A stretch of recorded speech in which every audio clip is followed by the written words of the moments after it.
Yeah, overall, I got off to a pretty good start on some of the tougher holes out on the backside of the course. And then, I was even for a lot of the day, just kind of a few birdies, a few bogeys, and then kind of at the end, last birdie two of the last four holes, which was key. I birdied par five and then hit a close shot on the last hole to kind of seal the deal. But overall, I was extremely excited with how I played today.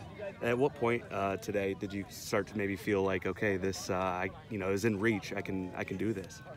I'd say kind of last four holes, I could kind of sense some scores coming in just from what I was hearing, and I just knew that I needed a good finish because the Central DeWitt guys were playing pretty well, and I didn't know where they were at for sure, so I wanted to finish it off and come in and see where it happened to be. And Was it difficult for you to kind of shut everything out and continue to play your game?